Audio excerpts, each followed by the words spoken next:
Егер де сіздің жасыңыз 60-тан асса, мына жағдайды елестетіп көріңіз. Сіз кешке пайдалы тамақ жеп ұйықтадыңыз. Жеңіл салат, буға піскен көкөністер. Өз таңдауыңызға риза болып, денсаулығыңызға қамқорлық жасадыңыз деп ойлайсыз. Бірақ таңертең біртүрлі сезім пайда болады. Басыңыз аздап айналады, сөйлеуіңіз анық емес сияқты, немесе қолыңыз әлсізденіп кеткендей болады. Көп адамдар мұндай жағдайды майлы тамақтан немесе тәттіден көреді. Бірақ бір қызық нәрсе бар. Кейде тіпті пайдалы тағамдардың өзі жас ұлғайған сайын ағзаға басқаша әсер етуі мүмкін. Иә, тіпті көкөністерде. 40 жаста ағзаңызға пайдалы болған нәрсе 60-тан кейін басқаша әсер етуі мүмкін. Әсіресе дәрілер қабылдасаңыз, немесе тамақтану уақыты маңызды болса. Жақсы жаңалық, бұл тағамдардан толық бас тартудың қажеті жоқ. Тек оларды қалай дұрыс қолдану керектігін білу маңызды. Бұл видеода біз 60-тан кейін абайлап жеу керек кейбір көкөністерді және олардың қалай қауіпсіз тұтынуға болатынын қарастырамыз. Соңына дейін көріңіз. Соңғысы көпшіліктің күнделікті жейтін өнімі.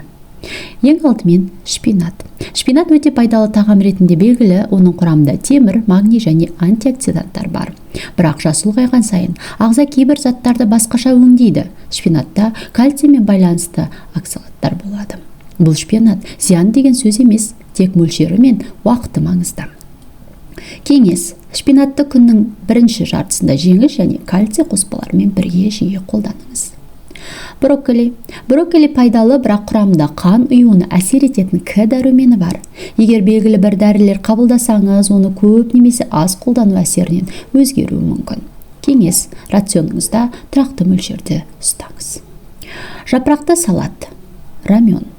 Кешкі салат жақсы таңдау сияқты көрінеді, бірақ кейбір жасыл көкөністердің жеңіл зар айдайтын әсері бар. Бұл түнде ағзаның су жоғалуына әкелуі мүмкін. Кеңес: кешке салат жесеңіз, міндетті түрде су ішіңіз. Шикі сәбіз. Сәбіз пайдалы, бірақ оны жеке, әсіресе кешке жеу кей адамдарға қант деңгейінің өзгеруіне әсер етуі мүмкін. Сол себепті йогурт, жаңғақ немесе хумус сияқты ақуыздармен бірге сәбізді жегеніңіз абзал.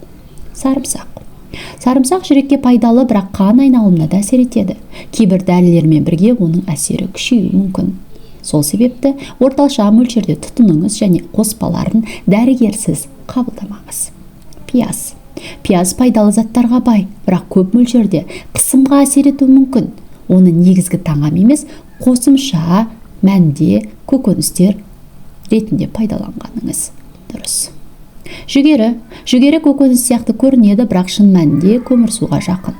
Ол қандағы қантты тез көтеруі мүмкін. Сол себепті аз мөлшерде және ақуызбен бірге тұтыныңыз. Спаржа зәр айдайтын әсерге ие. Жасы үлкен адамдарға бұл сусыздануға әкелуі мүмкін. Сол себепті күнді жеп су ішуді ұмытпаңыз. Және бірінші кезекте ол бізде қызанақ. Қызанақ антиоксиданттарға бай, бірақ кей адамдарға әртүрлі әсер етуі мүмкін. Әсіресе кешке көп мөлшерде жегенде жайсыздық тудыруы мүмкін. Кеңес: күнді жеген дұрыс және мүмкін болса пісіріп тұтынған жөн. Қорытынды: 60-тан кейін маңыздысы тек не жейтініңіз емес, сонымен қатар қашан және қалай жейтініңіз. Ағза өзгерді, ас құрты баяулады, суға деген қажеттілік артады, дәрілердің әсері күшейеді. Бұл пайдалы тағамдар зиян дегенді білдірмейді, тек көбірек назар қажет. Қарапайым өзгерістер: тамақтану уақытын дұрыс таңдау, жеткілікті су ішу, тұрақты рацион сақтау сіздің денсаулығыңыз жақсартуға көмектеседі. Маңызды ақпарат. Бұл ақпарат тек таныстыру мақсатында берілген. Әр адамның ағзасы әртүрлі. Тамақтану режимін өзгертпес бұрын міндетті түрде маманмен кеңесіңіз. Және осы видео пайдалы болса, лайк басып, арнаға жазылыңыз.